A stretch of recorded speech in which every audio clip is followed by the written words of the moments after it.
And I started just kind of giving like announcements, and then led on to talking about things that I'm passionate about. And I know that not everybody is speaking to a crowd. So I am more than happy to use my voice where others cannot. And that leads me to where I'm at right now, this moment. I was reading a High Times magazine, actually, and I found an ad for a lawyer. And I looked into this lawyer's website, and somewhere on the, well, it was a normal ad, actually. It was an ad for the Normal Legal Counsel, but it was the national page. And when I went there, it gave me the link for this Texas Normal thing, and I checked it out. And I was like, wait, hold on, okay, so that there's actually a group that meets in my city that talks about the things that I care about. So I did some research, and I found out that it meets at this amazing reggae bar. I don't know if you've passed any judgment about me or not, but I like reggae music. No, we can laugh about it. Yeah, right, absolutely, yeah, 100%. So I found out that this was a thing that I could utilize my voice for, and I jumped on, like, head first. I came in, I started coming to these meetings. I was asked to start volunteering, working the table, selling t-shirts, memberships, things like that. And then I was asked to step on and become an officer for the board, and then later a director for the board. And I've been here ever since, and you can't get rid of me, Jax. I'm gonna give it, you can't, you just can't, yeah.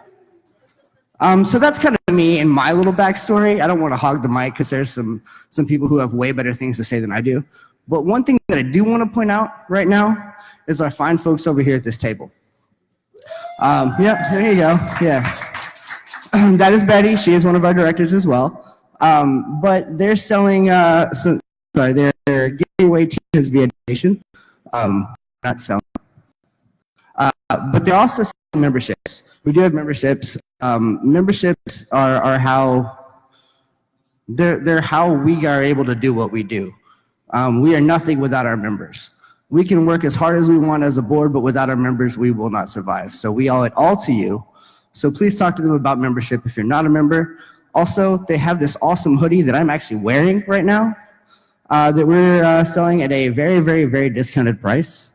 And we're also giving one away via a raffle. All you have to do is go fill out a little piece of paper over there. And at the end of the meeting, we're going to have a drawing, and we're going to give away a free hoodie. So, you guys like free stuff, right? All right, so at some point, go fill that out. But I'm not going to waste your time any longer talking about me. I'm going to pass the microphone over to another one of our directors. He is our secretary. He is a very dear friend of mine. He is an educator. Carlos, would you please come up here, sir?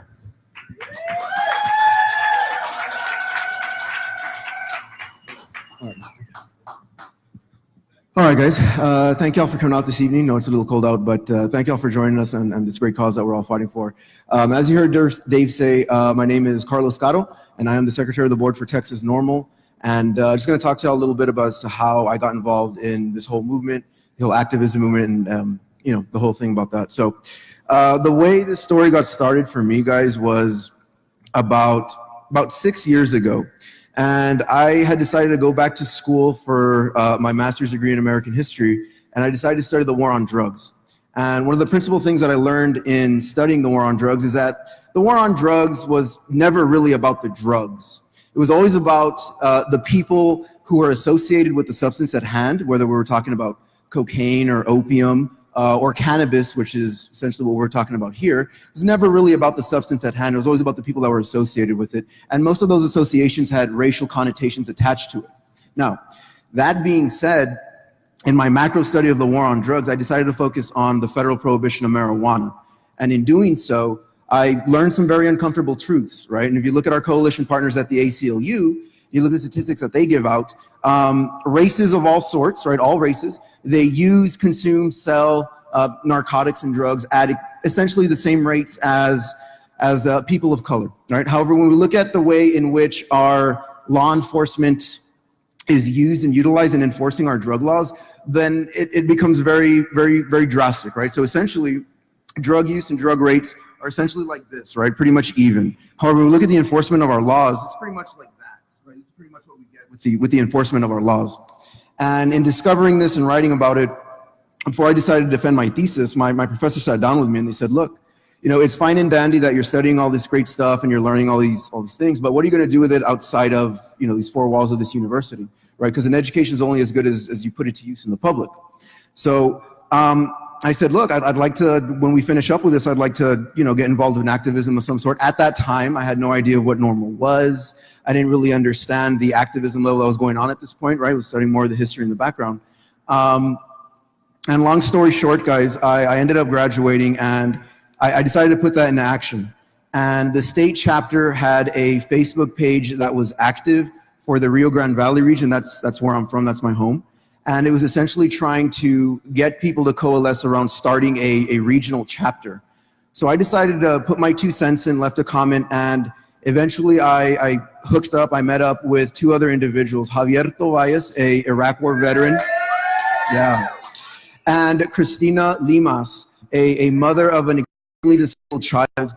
And together we started to form RGV Normal. We built our board, we had about 7 people on our board, and essentially if any of y'all are familiar with the Rio Grande Valley, that is ground zero for the war on drugs and the surveillance state that we live in. We don't have a projector set up, but if we did, I'd go ahead and show you one of the 6 surveillance blimps that is there in the Rio Grande Valley from my parents' backyard. I mean, you could read the tail number from my parents' backyard. So that being said, there was a lot of reform and change that needed to be done in the Rio Grande Valley, and together with RGV Normal, we were able to get that done. And that organization went strong for 2 years. We had bi-monthly meetings, one in the lower Rio Grande Valley in the Harlingen area, one in the upper Rio Grande Valley in McAllen. And we were able to get a lot of folks to come out, and we were able to get support from our local elected officials and things of that nature. So it was very successful on that end. Fast forward to a couple of years, and you know, I needed a change of pace. I needed to get out of the valley. The surveillance state was getting pretty big. And, you know, once you open your eyes to the truth, it's kind of hard to close your eyes to the reality that you live in, especially in that region. So I decided to move up to Austin along with my now fiance. And I got in contact with the good folks here at Texas Normal. And I mean, they had been familiar with us. We had to go through them to set up our regional chapter. And they welcomed me aboard with open arms. And I began my tenure with them as an advisor to the board. Now, as you heard Dave say a little earlier, guys, my 9 to 5, what I do for a living, my profession is an educator. I've worked in education for 8 years, a high school social studies teacher, and thank you, I appreciate that. 180,000 teachers short in the state, by the way, 180,000 teachers short in the state. So that being said, you know, considering my profession and essentially what we're advocating for here, I am taking a huge risk in being out here. I took a huge risk in starting RGV Normal. I had to go through the HR department of my school district, and essentially they said, well, if this ever becomes an issue, we'll warn you and then we're gonna fire you. So that's something I've always carried with me. So that being said, you know, again, going back to what I said, once you open your eyes to the truth, regardless what the risks are, right, you want to spread the good word, you want to make some reform. And essentially that's why I'm up here, that's why I've come out to every meeting, that's why I've gotten involved. So again, you know, with me being an educator, another perspective that I bring to Texas Normal is the effects that our prohibition has on young people. And I work with seniors, guys, so I work with 17 and 18-year-olds, and the collateral consequences, it's not just for 17 and 18, it's for anybody, but the collateral consequences of a misdemeanor marijuana possession charge is so massive, and so it just wrecks your life, guys. You start off with a 6-month suspension on your driver's license. That's just the start of it. If you are a Second Amendment supporter, you lose your license to carry for 7 years. On top of that, if you were planning to go to school or if you were planning to get any sort of financial aid, that is now at risk. You're probably not going to get any of that. God forbid you ever need any housing, any help from the federal government, you're not going to get that at all either. Any professional licensing, any sort of professional job that you want to get that requires a background, you're going to be locked out of that. And to see 17 and 18-year-olds go through this, right when they're about to start their life, it's heartbreaking. It really is. So again, guys, that's kind of my story and how I came to the activist table of reform. It was something I studied in grad school, and with my background in education, going on 8 years, I bring that to the table as well, seeing the ramifications of our prohibition on young people. So with that said, thank y'all for coming out, guys. Again, we've got our legislative session coming up. Thank y'all, thank y'all. I just want to say 2 more things, right? We've got 2 pieces of legislation, y'all, that we're keeping an eye on. I think Jax is going to come up here and talk about that, but nonetheless, it's better to hear it more than once. HB 63, right, our civil penalties bill, that's something that we're really supporting, guys, and that'll remove the risk and the threat of jail time for 1 ounce or less of flower. And we're also looking at SB 90, which is expanding upon our medical cannabis program, which right now is currently very restrictive. And this would be a more comprehensive program, bringing in all sorts of ailments and expanding on what we have already. So with that said, guys, thank you all for coming out. Appreciate your time. And again, y'all saw whose hands were raised up, so go ahead and just talk to us after the meeting. We're more than happy to share any information that we have and spread the good word. So thank y'all, guys. Appreciate it. Carlos, thank you very much, brother. Show of hands here. Anybody here been arrested for this plant? Anybody? Yeah. Doesn't matter if you've been convicted or not. You went through entirely too much. Going to jail, talking to a lawyer, paying lawyer fees, paying court fees. If you got it dismissed, awesome. You still had to go through the process of getting it expunged. That's time consuming. That's expensive. And that's if you got it dismissed, if you didn't get a conviction. So I mean, we have a long way to go, but you all know the ramifications of prohibition, which is again why that I like that we're here tonight on this day in history. Again, 85 years ago, alcohol prohibition was repealed. Soon we'll be celebrating that for our plant.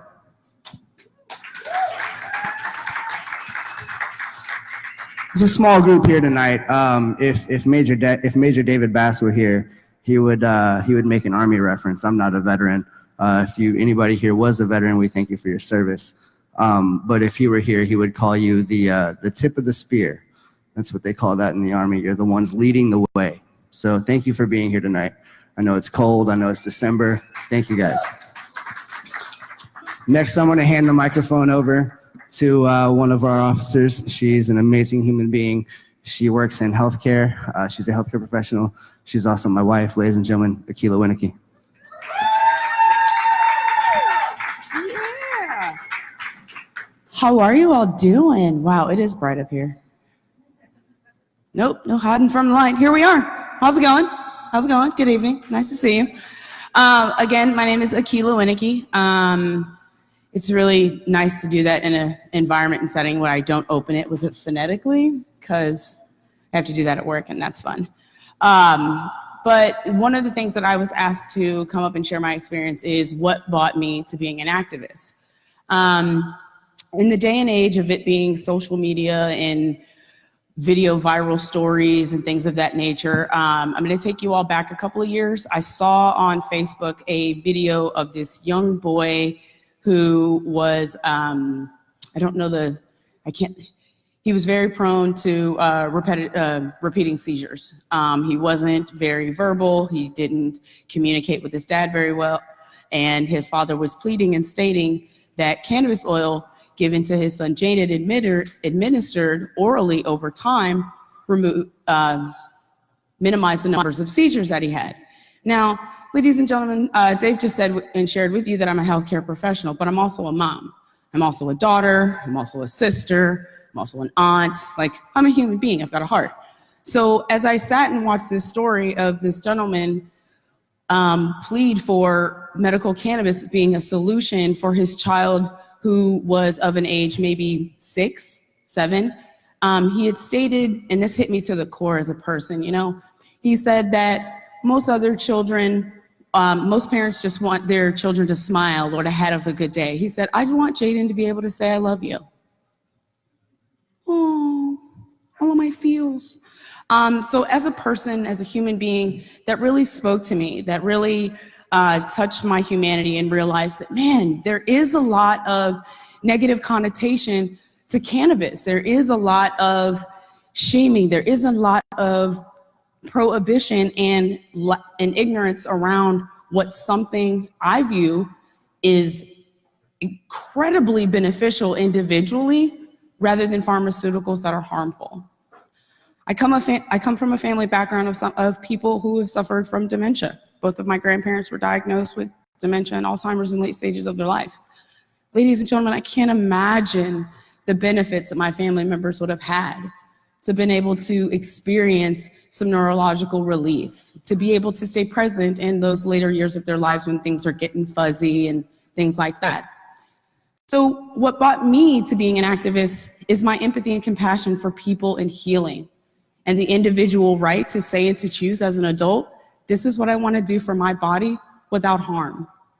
And so I just, 2015, I was working a music festival as a security guard, and I met Dave while we were all mingling and gathering to the bus to go work this music festival. And as he and I were talking in casual conversation, he was like, yeah, so I'm an activist, dreadlock swing.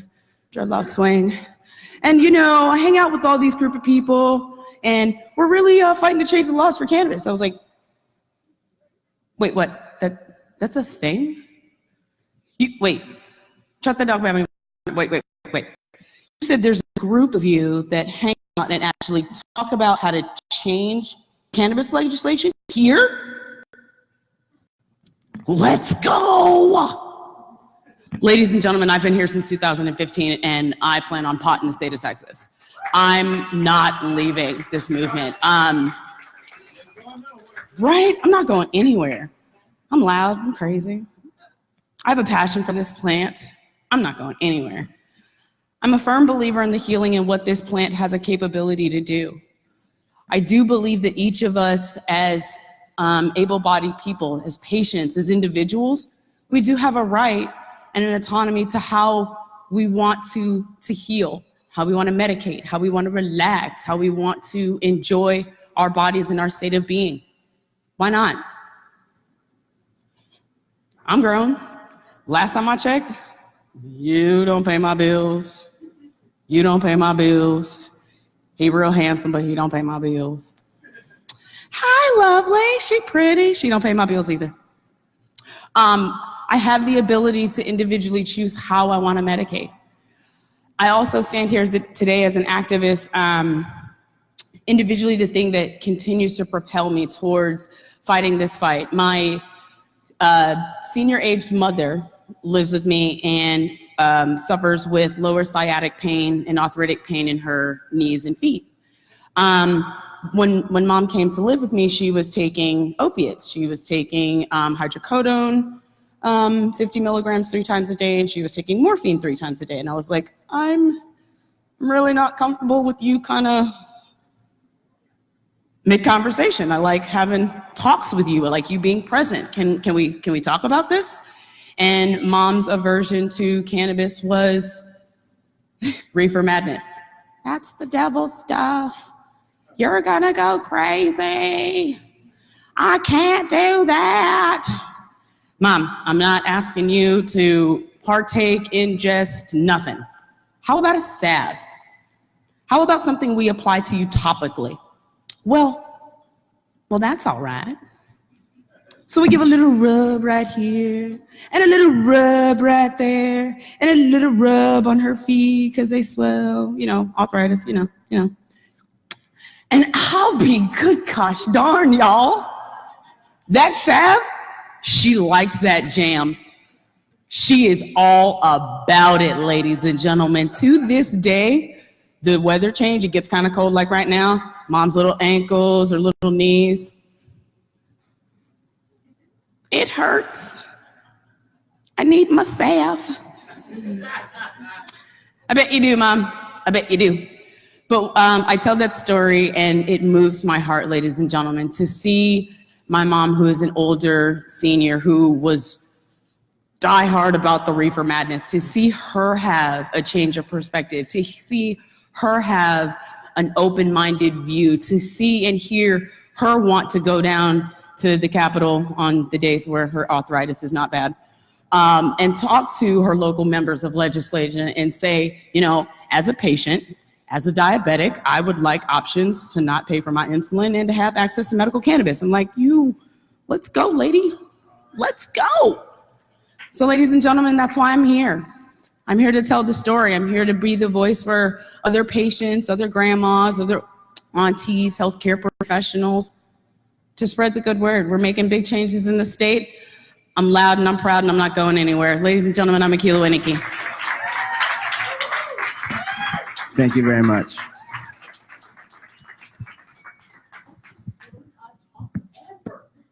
You did well. You did well. Yeah, very good. So, ladies and gentlemen, we only have about 10 or so names in the bag over there for the free hoodie giveaway. So our lovely volunteer director, Miss Betty, is going to help walk around and pass out some pieces of paper so that you guys can enter your names into the drawing for the free stuff, because free stuff is awesome, right? Yeah. So I do thank Akila and Carlos for sharing their story. I know each and every one of you has your own story. So does each and every one of your friends and each and every one of their friends. We all have our story. If you want to share it, come find one of us. If you're not comfortable sharing it publicly, but you want it to be shared, come find with us, talk with us. Yes. Excellent, excellent. Come find one of us afterwards. Let's talk. Let's get to know each other. Not right now, not tonight, but maybe another night. Again, let's talk. But I do have to bring up another one of my very, very good friends, Mr. Jamie Spencer. He's going to come up here and talk a little bit about the importance of membership as well, and kind of maybe give you a little bit of a special as well. I don't know. He kind of does his own little thing. Howdy, folks. Thank you very much. My name's Jamie Spencer. I'm legal counsel for Texas Normal. Who wants to legalize marijuana in Texas? Well, as already predicted, Jackson's going to come up and talk about some of the awesome things that have already happened before the session has even started. And I am super jazzed about the session. And I am going to talk a little bit about membership, that's right, but I'm going to talk about some perks of membership. First off, if you are a member at just the basic level, that's awesome. Anything you can do helps. We do have different levels, which just basically means different levels of money, more money, that's right. And there's a $100 Freedom Fighter level. This is a volunteer gig for me. I don't get paid for this by day. I'm a criminal defense lawyer here in Travis County. I help folks who have been arrested and charged with various crimes. And for probably more than a year now, we've had this special at the Freedom Fighter level. If you sign up as a Freedom Fighter for $100, if you are unlucky enough to get busted for possession of marijuana in Travis County, I will defend you for free. You will not have to pay a lawyer. That is for any misdemeanor level offense. And it is also, remember, somebody was talking about, I think it was Carlos was talking about the flower, meaning the F-L-O-W-E-R. If you have marijuana not in flower form, it automatically becomes a felony. If it's a state jail felony level THC offense, I'll also defend your case for free if you're already a freedom fighter for Texas Normal. And one other thing that I'm going to throw out there. Hopefully a lot of y'all already know this. Texas Normal was one of the reasons that in 2007, the cite and release law was passed, which means that they don't have to technically arrest you and take you to jail. Most of the time in Travis County, they won't do that. And there's some good news, actually. A lot of times, you do not even need my services for a misdemeanor marijuana amount, because if you're charged with a misdemeanor amount of marijuana in Travis County, chances are you'll get sent to JP5, where they explain to you that if you go take a class, you'll get the case dismissed, which is probably what's going to happen if you have to hire a lawyer if you use me through our Freedom Fighter system. But one other thing I'm going to throw out there. If you do need an expunction for that and you've represented yourself in Travis County, there are filing fees and court costs associated with an expunction, but I won't charge you lawyer's fees for the expunction if you're a freedom fighter and you got your marijuana case dismissed in Travis County. So there's a ton of benefits for joining Texas Normal at any level. We would love to have any kind of support that you can. And it's not all just about money. If you just keep coming to meetings, if you sign up for the email, you find out about our lobby days, there's nothing more empowering than going down to the legislature, and you're going to do it with a group of friendly people who are going to be able to tell you where you need to go and who you need to talk to. And we even have sessions beforehand about how to address your legislators. Most of the time you're going to be talking to their aides, by the way, who, since the aides are 23, they agree with you. But we're persuading them that this is a possible thing. A long time ago, I used to say that Texas was going to be the last state. We're not even going to be close to the last state. We're making real progress here. It's because of people like you and your support. The legislators are actually starting to listen to us. We had great success in the Texas House of Representatives last time in terms of co-authors and co-sponsors for a particular bill. We expect that same level of success and even more this time. So again, thank you very much for coming out. Please think about signing up for one of our membership levels. We really appreciate it. All right, guys. Thank you very much. Thank you very much. That is a great deal he's offering, by the way, guys. So, Jamie, thank you so very much for all of that. Now comes the exciting part. We have a lot of things going on right now in the Texas legislature, and our fearless leader, Executive Director Jax Finkel, is going to come talk about that.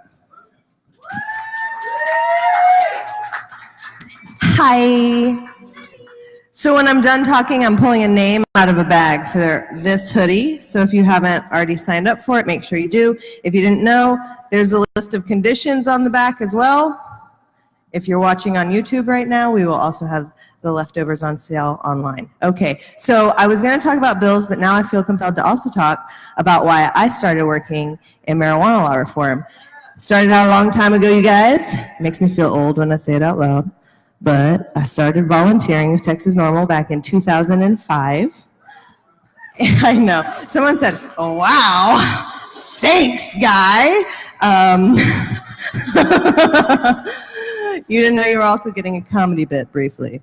So yeah, back in 2005, I was at a political meeting, and the executive director at the time was trying to do group building, and his name was Josh Schimberg. He was executive director for a decade, and he would go to any group that was meeting up and talk about what he was doing to try to help legalize cannabis in Texas. And I was like, I like cannabis. Tell me more, tall, dark, handsome man with beautiful wife, by the way. And Lisa, you're making me feel like I'm super funny tonight, and I feel like maybe I'm not, and you just are giggling a lot. Love you. And so he got me involved at first with coordinating volunteers, right? We had a lot of tasks and a lot of ideas, and I said, I know how to herd cats. I can do that. And he believed in me, and I did it. And then we needed some help with our political and legislative processes. And I was like, listen, everybody is saying, how does my legislator stand on legalizing marijuana or decriminalizing marijuana? And nobody's talking about it. Not the League of Women Voters, not this, that, and the other. And I was like, oh, you know what we could do? We could have a voter guide. And so we created one. And it was really interesting to start seeing people using that. And all along the way, I was hearing from this person who used it for medical reasons, this person who got arrested. I mean, y'all, I cannot tell you how many phone calls and texts I've gotten in the night. Hey, do you know a lawyer? Because guess who my friends call when they're in jail? The lady who wants to legalize cannabis. You're welcome. You were one of the calls, brother. And it pissed me off, too, to be quite honest, because these were people that were awesome people. They paid their taxes, they worked their jobs, they did what they were supposed to do, and they were being criminalized. And quite often I was seeing it was a lot more of my friends that were people of color. And you spoke a little bit to that, Carlos. And I also had a really close friend who needed it medically. He had been taking 14 different prescriptions, and he started using cannabis, and with cannabis, he was able to get down to 2. And so I was like, dang, it's not just that this is fun. This has real purpose, and there's real justice and access and medical necessity here. And so I started getting more and more involved, and I remember that one of the first meetings where I went with a patient, because it's kind of intimidating sometimes to go into the staff meeting, and so I was like, I'll go with you, it's awesome, we'll do it. And so we went in, and I remember like they snickered at her about it, and I got really pissed, like the peaceful face pissed where no one knows that you're mad, but you're gonna burn it down. And so I was like, y'all don't know what you did. And then there was another time, the next session, because we only have session every 2 years, where I was sitting down with a group of veterans speaking to a senior staffer. And they, off the hand was like, I mean, really, you guys just want to get high. And I was like, oh, you didn't do that, did you? You did that. That's bad. And that also made me really mad. And I was like, no, we're not going to put up with this anymore. We're going to elevate the conversation. We're going to change the conversation. We're not going to allow for people to treat us in this way. And we're going to start getting people educated. And with the team at the time, under Josh's leadership, he was all about that, making sure that we had people engaging. We started doing lobby days back in 2007, just like Jamie mentioned, working for Cite and Release. And we continue to do it every other year. And the last 2 sessions, we've had well over 300 people up at the Capitol on a freaking Tuesday. That's like Tuesday? People have to use PTO for that stuff. I mean, you got to be committed for that. And you have to drive a lot of times too. I mean, a lot of people will help people organize getting a bus together so that, from DFW, 75 people can all come down and talk to their people. So I started to feel really, really empowered, and I went from, legislative director to deputy director, and there's a point where we were realizing that the amount of work was just so much, and I was like, so I've got a good career, or I could work on marijuana. I could keep doing this easy, like steady job, or I could work on legalizing marijuana. Marijuana, steady job. Marijuana, steady job. Marijuana. And I have met a lot of wonderful people along the way who really dedicate a lot of time and a lot of effort to what we're doing. And so I'm excited as heck for this upcoming session. And on that note, let's get into some meat and potatoes. All right, I don't know if you watched In Focus the other day, but there is a law enforcement association called CLEAT, and they have officially endorsed well, maybe endorsed is not the right word, but on air they said, yeah, we agree with this. We don't want to focus on marijuana anymore. So I'm pretty sure that's like, we agree with Joe, y'all should pass it. And that has to do with Joe Moody's civil penalty. So that would take an ounce or less, and it would make it a $250 fine. And that's a big deal, because currently you can face up to 180 days in jail, $2,000 fine, you lose your driver's license. Interesting fact that some Texans might want to know, you also cannot conceal carry a handgun whenever you have a charge for that, FYI. So that is really looking promising. There's also some other decriminalization bills that would take 2 ounces or less and change it from a Class B to a Class C misdemeanor. This is something that the governor specifically endorsed in a debate with Valdez. And so that's good, but let's compare. So with changing it from B to C, you don't go to jail, you still pay a fine, you still can lose your driver's license, you still can potentially not be able to serve in the military. Did y'all know that that's a side effect? That they cannot take people with certain criminal misdemeanors, and that falls into that realm. So it's better. B to C is better. But civil penalties is better than all that if we're talking about decriminalization. So these are the conversations we're having in regards to decriminalization. Now, for the civil penalties, Representative Moody has authored HB 63 in the House, and Senator Jose Rodriguez has done it in the Senate, and that's SB 156. And both of those have action alerts right now on our website. Thank you to Preston. Preston recently helped us with our website, and there is now a Take Action tab. And so you can go and click on that tab, and it'll drop down all of the current actions. And we currently have 3 action alerts. So if you have not participated yet, go to texasnormal.org for that. And then there's also in the Senate, Senator Jose Menendez has authored a comprehensive medical cannabis program expansion bill. And Representative Lucio III in the House has not yet filed his bill, but we've been in talks with the office and it will be filed. They are trying to work out an additional patient protection that they think is extremely important to have included. So thank you for your patience, but a really good bill is on its way. Then we also have HB 186 from Representative Terry Canales, and this would have to do with concentrates. We were talking about concentrates and how even a little bit is a first-degree state jail felony.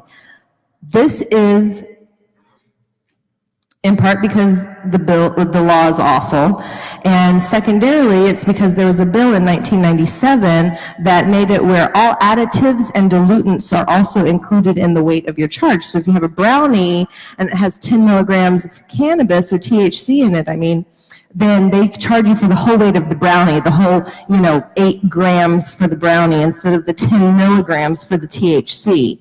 So this would at least rectify where you would not be charged with ridiculous amounts. That's how you end up with things like Jacob Lavaro out of Williamson County. He was 19 years old. He was arrested with 1.5 pounds of brownies on him, and he is facing 99 years in jail. Yeah, that was a thing. You Googly it.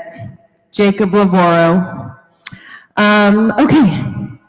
One other one I want to touch on really quickly, Representative Gina Hinojosa. She represents the Austin area, and she's been to our candidate forums here. Thank you very much, Representative Hinojosa, for coming. And she authored what is considered a legacy bill. This is something that former Representative Neitschat originally started filing in 1997, or maybe it was 99. It was the 90s, okay? It was the MFN 90s. That's how long ago it was. And it's essentially affirmative defense. So anyone who is not captured by the Texas Compassionate Use Program, with how it is currently or how we're able to change it, they would then have an affirmative defense for possession charges if they're found with possession. So that's one that's going on. And then, let's see, there's a hemp bill. Hold on, I gotta try this. Hemp's a thing that people want to grow. There's 12. There's 12, y'all. Yes, hemp. So hemp's a thing, they want to grow it. That's the bill. I liked that one. That one made me laugh, so y'all just whatever. Okay, so then I want to talk about joint resolutions. There's a difference between bills and joint resolutions. Bills are enacted through the legislature. A joint resolution is a way that we change the Constitution for the state of Texas. Joint resolutions are, okay, I'm going to roll it back because the amount of out-of-touchness that sometimes we have to the process infuriates me, so I have to start from the beginning. We don't have ballot initiative in Texas. We're one of 19 states where you cannot collect signatures at the statewide level to change drug law, okay? And because of that, if you want to change anything on the Constitution or if you want to have any type of initiative in Texas, you have to first get it sanctioned by the legislature. So you have to convince a senator or a representative to author a joint resolution. That joint resolution has to go through the gambit and the whole process just like a bill does. And then you wait until there's a vote and you spend millions of dollars advertising for it and hoping that people vote for it. And then there's a vote, and then once there's a vote, guess what? It goes back to a governmental agency for them to decide all the regulations. You guys, do you feel like you control the government right now? Do you feel really empowered that you can change it? Well, we can, but not through joint resolutions. Not very easily. So you can do it this way, but I just want to preface it with the bills are what we're going to be focusing on, because that has here and now effects. There is medical marijuana being grown in Texas, and we need to make sure that that program is expanded, and there are bills that are going to do that. So that's what we're focusing on. But I also believe in education and that you all should know all of your options. And so these are all available on the website for you to look up, texasnormal.org. You can click and go to the news section, and it'll say current bills, and you can look all of them up there. But there are joint resolutions. They are difficult, but they exist. So there's one, there's a House one by Representative Ron Reynolds, which if you're not familiar with him, he filed this bill from jail.